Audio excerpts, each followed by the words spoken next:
గత సంవత్సరం కరీంనగర్ సిరిసిల్లలో దీన్ దయాళ్ ఉపాధ్యాయ శిక్షణ కేంద్రం ద్వారా చాలామంది యువతి యువకులకు కూడా మనం శిక్షణ ఇవ్వడం జరిగింది. సిరిసిల్ల జిల్లాలో దాదాపు 300 మంది, కరీంనగర్లో దాదాపు 500 మంది వరకు కూడా మనం శిక్షణ ఇవ్వడం జరిగింది. దాదాపు 40 డేస్ కదా, 90 డేస్ మనం ఇక్కడ యువకులకు శిక్షణ ఇవ్వడం, నిపుణులైనటువంటి అనుభవం ఉన్నటువంటి ప్రొఫెసర్స్ లాంటి వ్యక్తులను పట్టుకొచ్చి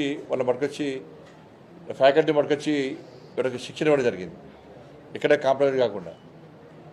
దాంతోపాటు వారికి ఉచితంగా భోజనంతో పాటు మొత్తం కోచింగ్ పూర్తయిన తర్వాత క్వాలిటీ మెటీరియల్ దాన్ని కూడా ప్రత్యేక కమిటీ వేసి క్వాలిటీ మెటీరియల్ ఎక్కడ కాంప్రమైజ్ కాకుండా క్వాలిటీ మెటీరియల్ కూడా ఇవ్వడం జరిగింది.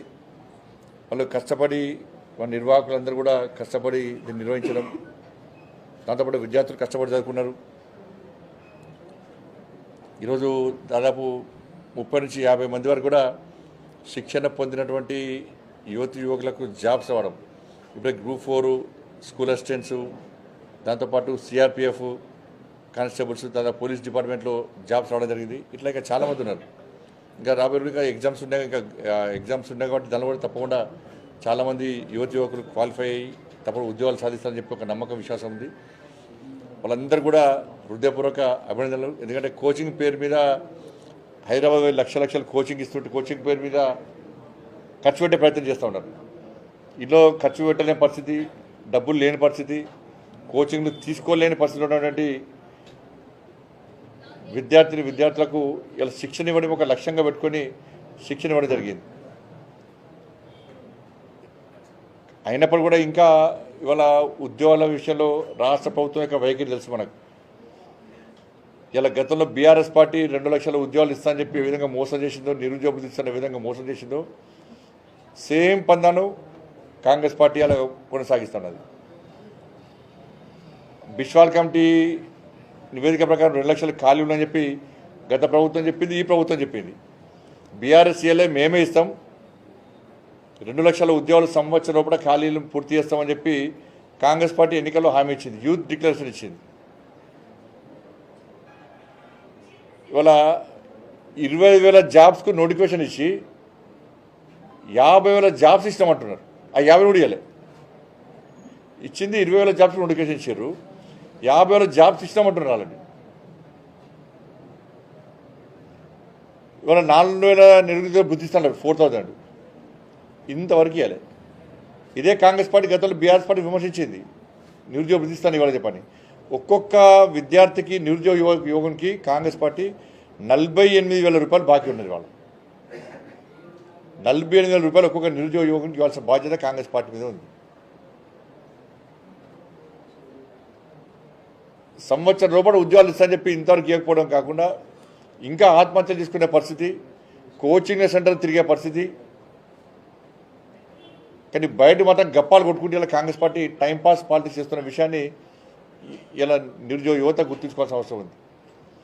ఇలా నరేంద్ర మోడీ గారి ప్రభుత్వం రోజ్గార్ మేళా పెడుతుంది. ఇలా 10 లక్షల మంది యువకులకు కేంద్ర ప్రభుత్వం ఉద్యోగాలు ఇస్తా అని చెప్పి ఇచ్చిన మాట ప్రకారం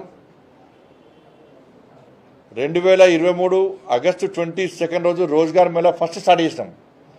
ఇప్పటికే నేనే స్వయంగా 2-3 రోజ్గార్ మేళకు అటెండ్ అయినా. నేనే నిబద్ధతతోని, నిజాయితీతోని, ఎక్కడ ఎలాంటి అక్రమాలకు పాల్పడకుండా, ఎలాంటి పైరవీలు లేకుండా, దళారీ వ్యవస్థ లేకుండా సరైన పద్ధతిలో నోటిఫికేషన్ తీసుకుంటూ, సరైన పద్ధతిలో పేపర్ లీక్ కాకుండా పరీక్షలు నిర్వహిస్తూ ఇప్పటివరకు 14 రోజ్గార్ మేళలు నిర్వహించినాం. 14 రోజ్గార్ మేళలో 9,25,000 మందికి జాబ్స్ ఇచ్చింది కేంద్ర ప్రభుత్వం, మోడీ గారి ప్రభుత్వం. 9,25,000 మందికి కేంద్ర ప్రభుత్వ ఉద్యోగాలు ఇవాళ 2 సంవత్సరాల లోపల ఇచ్చిన విషయాన్ని గుర్తుంచుకోవాల్సిన అవసరం ఉంది. దీనికి కాంగ్రెస్ పార్టీ సమాధానం చెప్పాలి. కాబట్టి కాంగ్రెస్ పార్టీ ప్రభుత్వం వెంటనే దీని మీద శ్వేతపత్రం విడుదల చేయాలి. యూత్ డిక్లరేషన్ మీద రాహుల్ గాంధీ గారు వచ్చి సెంట్రల్ లైబ్రరీకి పోయి సంవత్సరం లోపల 2 లక్షల ఉద్యోగాలు భర్తీ చేస్తాం, నిరుద్యోగ భృతి ఇస్తామని చెప్పి ఎవరైతే చెప్పారో వాళ్ళు నిరుద్యోగ భృతి ఒక్కొక్క విద్యార్థికి 40,000 రూపాయలు బాకీ ఉంది వాడిపై ఇప్పటికి. ఇవ్వకపోవడానికి కారణాలు ఏంది? కాబట్టి ఈ విషయంలో తప్పకుండా మేము కాంగ్రెస్ పార్టీ మీద ఆందోళన ప్రారంభిస్తాం. ఎందుకంటే ఇలా చదువుకుందాంటే కనీసం ఇప్పుడు మళ్ళీ కొత్త ఇబ్బందులు స్టార్ట్ అయినాయి. ఫీజు రియంబర్స్మెంట్ 7,000 కోట్ల రూపాయలు బకాయిలు ఉన్నాయి. అవి కూడా ఇన్స్టాల్మెంట్లకే ఇస్తా అంటుండ్రు రాష్ట్ర ముఖ్యమంత్రి. వాళ్ళు ఏమో లోన్లు ఇవ్వాలి వాళ్ళకు. వాళ్ళు ప్రభుత్వాలను నమ్మి వాళ్ళ పాఠశాలను విద్యార్థులకు సహాయం చేసే ప్రయత్నం ఇలా యాజమాన్యాలు చేసినాయి. ఇవాళ కనీసం జీతాలు ఇవ్వలేకుండా ఇల్లు కిరా కట్టడం కూడా కనీసం కరెంటు బిల్లు కూడా కట్టలేని పరిస్థితిలో ఇలా పాఠశాల స్కూళ్ళు కాలేజీ యజమాన్యాలు విద్యాసంస్థల యజమాన్యాలు అంటే దానికి ప్రధాన కారణం గతంలో ఉన్న బీఆర్ఎస్ పార్టీ, ఇప్పుడున్న కాంగ్రెస్ పార్టీ. ఇదే కాంగ్రెస్ పార్టీ ఎన్నికల ముందు హామీ ఇచ్చేది, ఫీజు రియంబర్స్మెంట్ విషయంలో బీఆర్ఎస్ పార్టీ విమర్శించేది. అలా అధికారంలోకి వచ్చినా మాత్రం ఇలా ఇన్స్టాల్మెంట్లకు ఇస్తామని చెప్పి అలా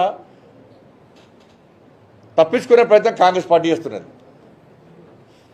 వాళ్ళ యాజమాన్యాలు నష్టపోయి ఇలా విద్యార్థులకు ఫీజు అడిగితే ఇలా విద్యార్థులు కట్టలేని పరిస్థితి. వాళ్ళ సర్టిఫికేట్స్ అన్ని కూడా యాజమాన్యాల దగ్గర ఉన్నాయి, కట్టలేని పరిస్థితి. ఉన్న చదువు కూడా పైకి పోయలేని పరిస్థితి.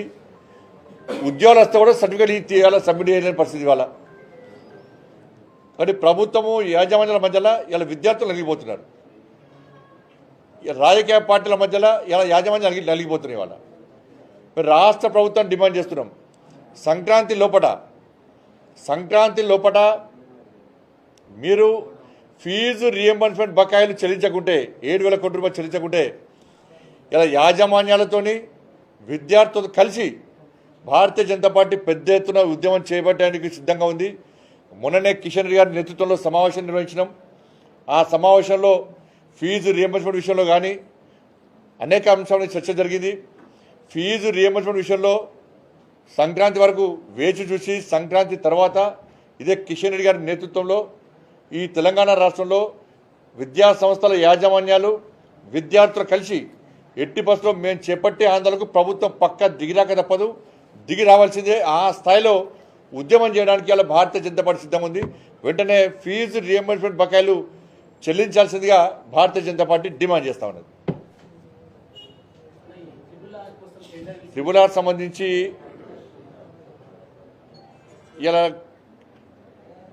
ప్రియతమ నేత నరేంద్ర మోడీ గారికి తెలంగాణ రాష్ట్ర ప్రజల తరఫున హృదయపూర్వక అభినందన తెలియజేస్తున్నాం. ఇవాళ ట్రిబుల్ ఆర్ విషయంలో 18,000 కోట్ల ప్రాజెక్టులకు పూర్తి కేంద్ర ప్రభుత్వ నిధులు, దానికి 7,000 కోట్ల రూపాయల నిధులతో ఇవాళ టెండర్ ప్రాసెస్ స్టార్ట్ అయింది. ఒక మంచి వ్యవస్థ ఇవాళ మనం ఏర్పాటు చేసుకోబోతున్నాం. ఇది పూర్తిగా కేంద్ర ప్రభుత్వం యొక్క సహకారంతో నిర్వహిస్తున్నటువంటి ట్రిబుల్ ఆర్. ఇది మళ్ళా దాగుడు ముద్దలని ఏదో దీన్ని వేరే రకంగా చేసే ప్రయత్నం చేసి పూర్తిగా కేంద్ర ప్రభుత్వం నరేంద్ర మోడీ గారి ప్రభుత్వం ఇస్తున్నటువంటి తెలంగాణ రాష్ట్ర ప్రజలకు ఇస్తున్నటువంటి కానుక, సంక్రాంతి కానుక. కాబట్టి దీనికి సంబంధించి భారతీయ జనతా పార్టీ సంబంధించినటువంటి ఎంపీలు కానీ ఎమ్మెల్యేస్ కానీ ఇతర నాయకులందరూ కూడా కేంద్ర ప్రభుత్వానికి విన్నవించడం, సరే అనేక పార్టీలు విన్నవించవచ్చు, కానీ ఈ మధ్య ఒత్తిడి తీసుకురావడం, దానికి స్పందించిన కేంద్ర ప్రభుత్వం వెంటనే ఈ ప్రాసెస్ ఆడడం చాలా సంతోషం. అదే కాంగ్రెస్ పార్టీ అంటేనే మోసం, అబద్ధాలు. నిన్న కాక మొన్న మరణించిన మన్మోహన్ సింగ్ గారిని అడుగడుగున అవమానపరిచింది కాంగ్రెస్ పార్టీ, అడుగడుగున అవమానపరిచింది. తెలంగాణ రాష్ట్రం ఏర్పాటు సందర్భంలో పార్లమెంట్లో ప్రవేశపెట్టిన బిల్లు సందర్భంలో దేశ ప్రధానిగా ఉన్నటువంటి వ్యక్తి మన్మోహన్ సింగ్ గారు ఇలా సూపర్ పిఎం అంటారు కదా, ఎవరు? సోనియా గాంధీ గారి పేరు చెప్తున్నారు తప్ప మన్మోహన్ సింగ్ గారి పేరు ఇద్దరు కాంగ్రెస్ పార్టీ చెప్తలేదు. బీఆర్ఎస్ పార్టీలు కూడా అప్పుడు సోనియా గాంధీ గారి పేరు చెప్పి తప్ప మన్మోహన్ సింగ్ గారి పేరు చెప్తలేరు. ప్రధానమంత్రిగా ఉన్న వ్యక్తి ప్రాధాన్యత ప్రముఖమైన వ్యక్తి ఉంటారా, ఆయన ప్రాధాన్యం ఇస్తారా? లేదు, ఎలాంటి ప్రాధాన్యత లేని సోనియా గాంధీ గారికి ప్రాముఖ్యత ఇస్తారా, ప్రాధాన్యత ఇస్తారా? అర్థం చేసుకోవాలి మనం. అంటే పార్లమెంట్లో ప్రధానమంత్రిగా ఉన్న వ్యక్తి మన్మోహన్ సింగ్ గారు. తెలంగాణ రాష్ట్ర ఏర్పాటుకు బిల్లుకు సహకరించింది, సపోర్ట్ చేసింది మన్మోహన్ సింగ్ గారు. కానీ ఎక్కడ మన్మోహన్ సింగ్ గారి పేర్లు కూడా ఒక రబ్బర్ స్టాంప్గా తయారు చేసి సూపర్ ప్రైమ్ మినిస్టర్గా ఇలా సోనియా గాంధీ చెల్లమనే ప్రయత్నం చేసింది. ఎక్కడ కాంగ్రెస్ పార్టీ కనీసం ప్రయత్నం చేయలే. అట్లా ప్రజాప్రతినిధి విషయంలో సుప్రీంకోర్టు తీర్పిస్తే దాన్ని సరి చేస్తూ మన్మోహన్ సింగ్ గారు 3 నెలల కాల వ్యవధి ఇచ్చాడు.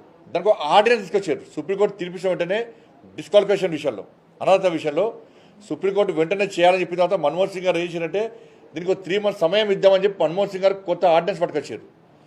దాన్ని ఇదే రాహుల్ గాంధీ గారు మొత్తం చింపేసిండు. అందరూ చింపేసిండు, దాన్ని చింపేసి అవమానపరిచిండు మన్మోహన్ సింగ్ గారిని. లాస్ట్కి ఏమైంది, ఆయన చింపేసిన పేపర్లే వయనాడు విషయంలో ఆయన మెడక చుట్టుకున్నది. అలా సుప్రీంకోర్టు తీర్పిస్తే మళ్ళీ కోర్టుకు పోయింది. నేను ఇలా కేవలం మన్మోహన్ సింగ్నే కాదు, పివి నరసింహారావు గారిని అంత్యక్రియలు చేయకుండా ఎట్లా అవమానపరిచారు. విపి సింగ్ గారు, మాజీ ప్రధాని విపి సింగ్ గారిని ఇలా ఢిల్లీలో అంత్యక్రియలు జరగకుండా ఏ విధంగా అవమానపరిచారు. ఇవన్నీ కూడా అవమానపరచడమే కాంగ్రెస్ పార్టీ యొక్క ఆనవాయితీ. ఇవాళ మన్మోహన్ సింగ్ గారికి కేంద్ర ప్రభుత్వం సరైన గౌరవం ఇచ్చింది. ఒక దేశ మాజీ ప్రధానిగా ఆయన సేవలను గుర్తించే ఇలా కేంద్ర ప్రభుత్వం సహకరిస్తున్నది. కాంగ్రెస్ పార్టీ మాత్రం మన్మోహన్ సింగ్ లాంటి వ్యక్తులను అనేక సందర్భాల్లో అవమానించిన విషయం వాస్తవం.